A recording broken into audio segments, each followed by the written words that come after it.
We will start with the Lowndes County cases. Mr. Dillard, would you like to start? Thank you, Mr. Chairman. Good evening, Commissioners. First case before you tonight is REZ-2024-06. And again, the brief history of this property and the timeline of how we got here from 2024 case.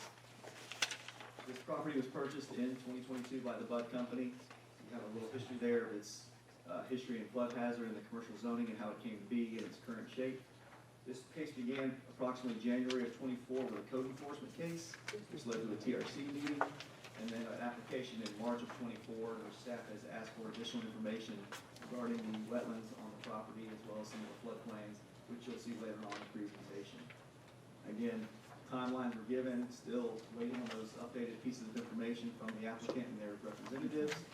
And again, finally, in July, again, the applicant submitted again the application to which we accepted and decided to move forward at this time. With that being said, this is the current picture of the property from last week when the signs were posted. Those signs have been taken down since then, but they were posted last week. Again, you'll notice approximately 30 plus semi-trucks in various states for repair or disrepair. This is what prompted code enforcement to initially take over the case. You'll also notice some of these have been sitting here for quite a while. We have aerial imagery, over a year of them just in a stagnant case. Again, code enforcement has been out multiple times. There are concerns on the property from its use as a vehicle repair station, the condition in which the vehicle is being operated. The picture on the right is from July 1st. Again, after a rainstorm, and again, some of the environmental concerns from this type of operation in this particular area. One of the other things we note in this, is you'll see it in your packets as well, is this property is within the Valdosta Lowndes Airport overlay. This particular corner that you see here to your right is the runway protection zone, and I'll get into that a little bit later. But that is Madison Highway looking southwest towards the airport. You'll notice a brand new construction, which is actually in the city from a previous annexation and rezoning case a couple years ago. But that is a brand new commercial warehousing development.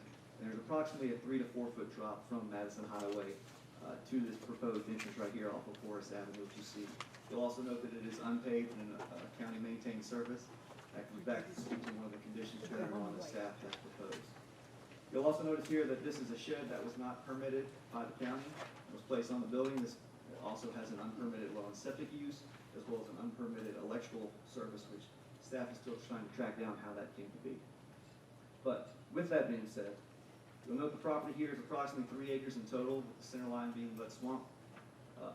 There, you'll notice the commercial highway portion along Horace Avenue. That's a little over 3/4 of an acre. The majority of it you see in green is the conservation zoning. Regarding the future land use map, the majority of this property, approximately 90+%, is within the Park Recreation Conservation, which does not recommend commercial highway zoning.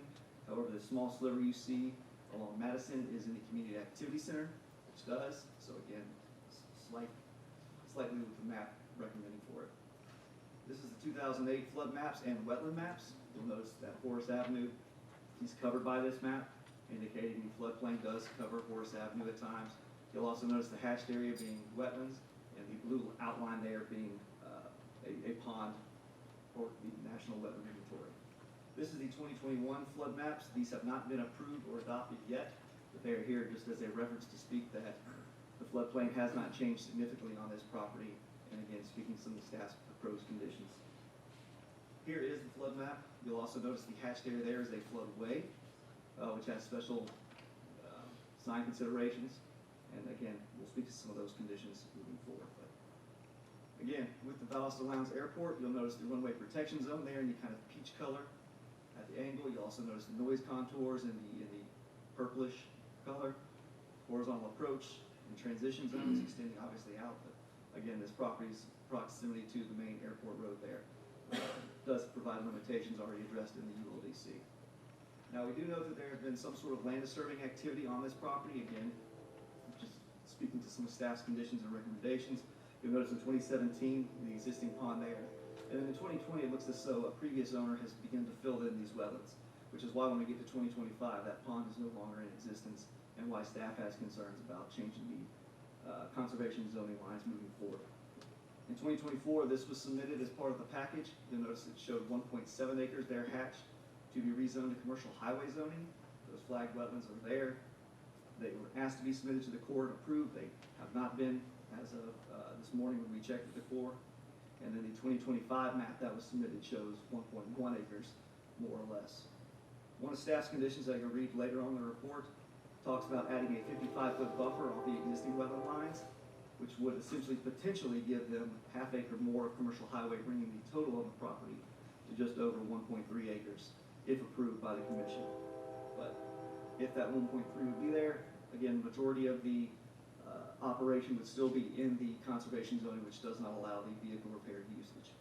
So, with that being said, again, I'll go through the TRC recommendations. First option is to table this request until the Army Corps has been submitted documents and a conditional letter of map revision has submitted to FEMA stating that this operation would not negatively impact the floodway. That is option A for a tabling. Option B, again, goes back to the previous map you just saw regarding the conservation and commercial highway zoning map. The map you saw was condition 1B, which again shows a 55-foot buffer off of the existing national wetland inventory. Condition 2 there is any vehicular ingress off of Horace Avenue require the applicant to pave that portion. And again, paving shall be complete before the issuance of a certificate of occupancy is granted. Number 3 is straight from the Georgia EPD floodplain management. This is not a county regulation, but something that Georgia EPD has required, and a guardrail be installed to, again, more or less prevent things floating away in the event of a flood. Number 4 is that a sign or billboard shall not be permitted on the property until the commercial use is brought into compliance. Number 5 has to do with standard buffering conditions. Again, lighting, because the property to the east is zoned residential. It's R10 residential. So again, standard conditions there. Same thing with number 6, loudspeakers, paging systems, and electromagnetic interference. Does not recommend use on this property.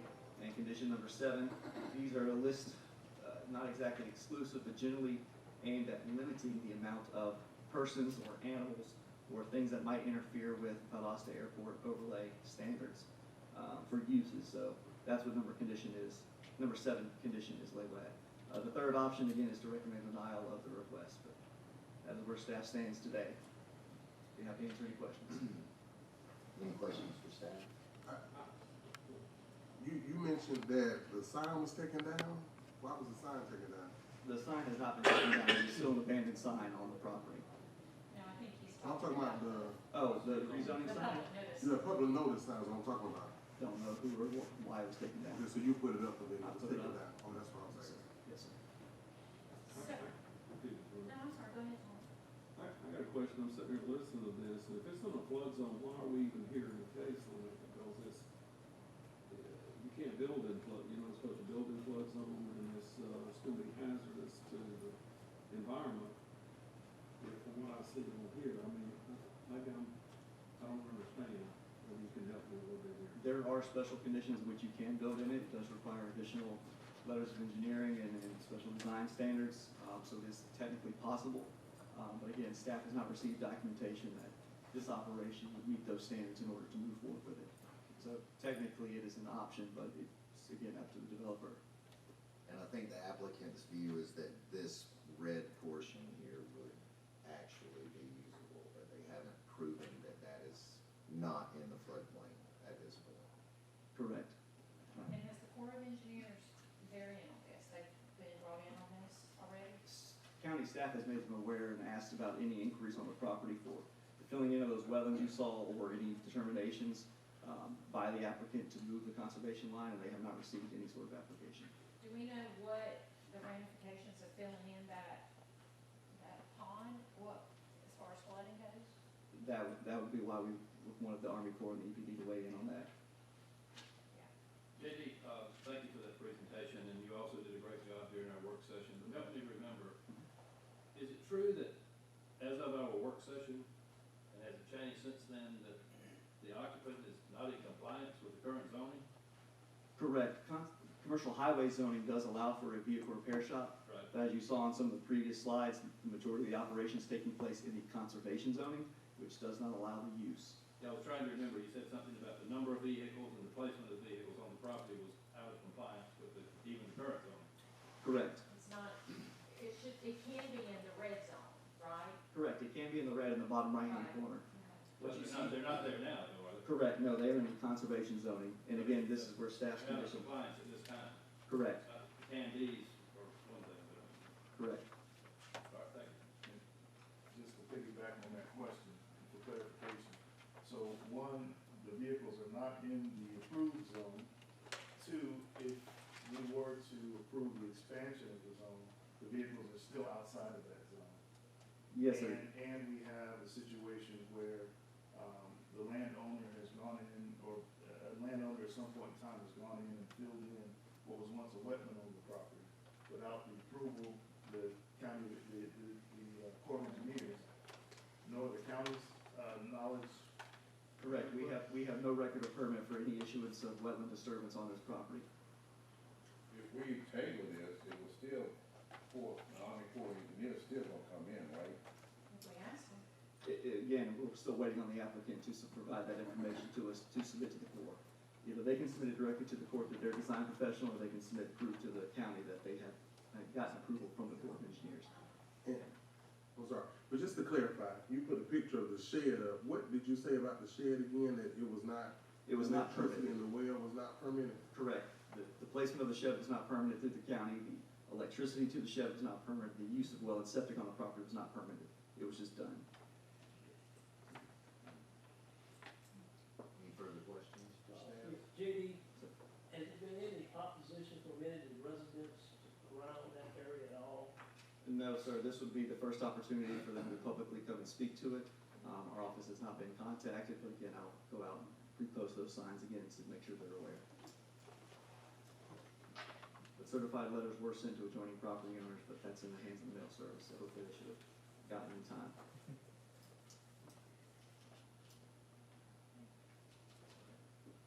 At this time, we'll start the public hearing portion of this case.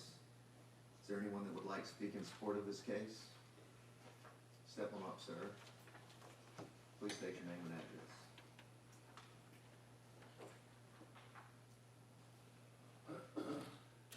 Yes, sir. My name is Jamie Parks. I live at 3361 Cedar Road.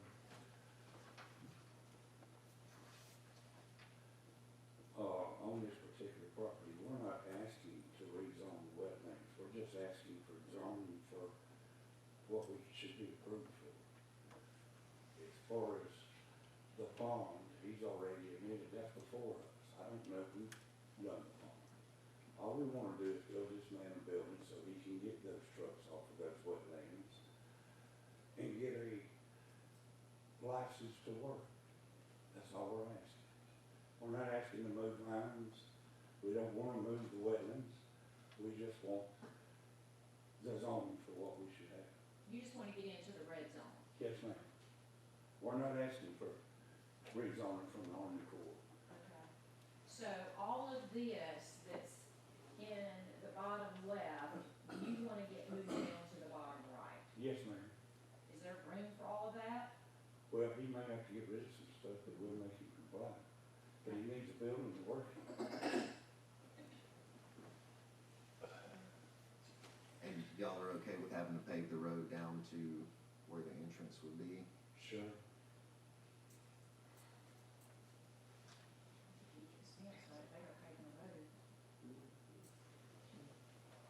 Well, this is a hard-working man. He's where he wants to be. He's where we want him to be. And we just want to be legal. We want to be able to build a building. Let him go to work. Buy his license to be able to work. And then getting in compliance, that's just part of his operation. You just have to get in compliance. We're not asking to leave it out of compliance. Now, although we do think the wetlands will change, we can get that changed later. We just need the man to build it so he can work legally.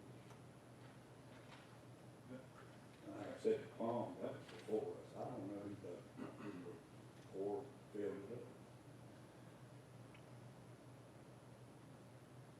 So it's my understanding that the wetlands has gotten larger, the newer. No, it's gotten guidance- smaller. No, sir, it's gotten larger, because the wetlands actually come across Horace Avenue. Based on the new designations, the floodplain is actually larger, not smaller. If that's true, why did you let it build right next door to us? Yeah, can we see this, screen where it shows the wetlands?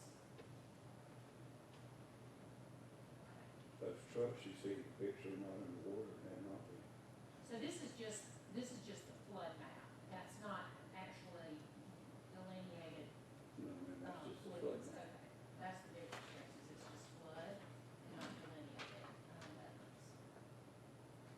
the actual drawing if you'd like to see it. My only concern, I mean, paving a road, I mean, how many feet are we talking about paving It's a not road? that far. 30 feet maybe, I'm guessing, but I mean, as soon as you turn, the entrance is on the left. Any further questions for that? All right, thank you, sir. Thank you. Thank you. Your first name was Jamie? Jamie, Okay, thank you. thank you for your consideration. Is there anyone here that would like to speak against this case? There being none, we will close the public hearing portion of this case. Comments, further questions for staff?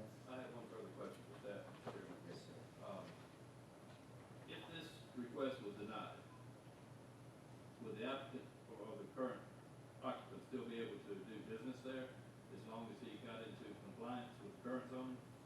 Correct, the property could still be used in the existing commercial highway portion. Again, for vehicle repair shops, there would have to be some sort of, again, commercial design plan submitted to us. Buildings would have to be permitted, signed off on. Public, the well and septic system would have to be signed off and approved on. Again, buffering standards would apply by default. So there are other supplemental conditions that would apply for the existing commercial highway zoning. But again, whether the current tenant could use the exact portion that is zoned commercial highway is still to be determined. I mean, I'm all for a man being able to do his job, you know. What's gonna be the path of least resistance to get him in compliance? What's gonna be the quickest way to get him in compliance? So he can do the job. Well, Thank you, Dave. I feel like moving the trucks would be the first step. Yeah. But in order to do that, you would have to know exactly where those boundaries are. Right. No problem. At the present time, is already exemplified, so they're not going to move them. If I understand, code enforcement's already notified them. So what makes us think it's gonna be any different when it's rezoned?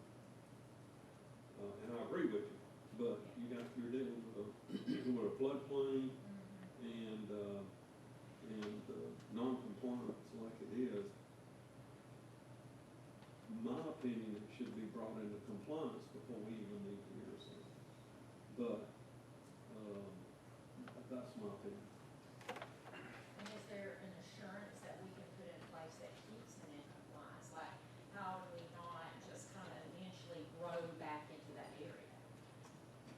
Code enforcement will have to deal with it at that point in time.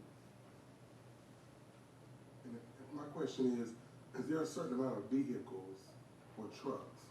He builds the building, is there a certain amount of trucks that you can work on at one time or can be on that property?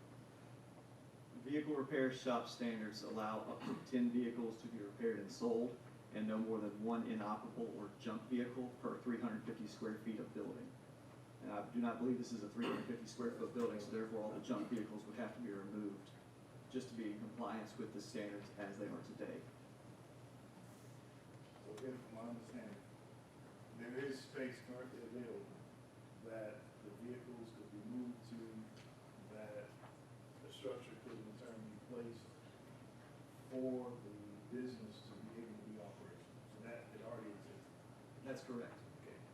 And so since it already exists, then we also have the situations where code enforcement is involved, and even with their involvement, things haven't been adjusted to what they apply. Correct. One of the options given to them was consider rezoning for additional, and that's kind of what brought us here, why the 18-month process. They have, code enforcement has made progress with the tenant who's currently operating. He's in compliance with code enforcement as far as moving through the process. Again, it's not just something we can put a hard stop on if the applicant's working with code enforcement. So their option was to consider rezoning. This is the next process. This is a 45-day process, more or less. So after September 9th, regarding that outcome, there could be potential further action by code enforcement.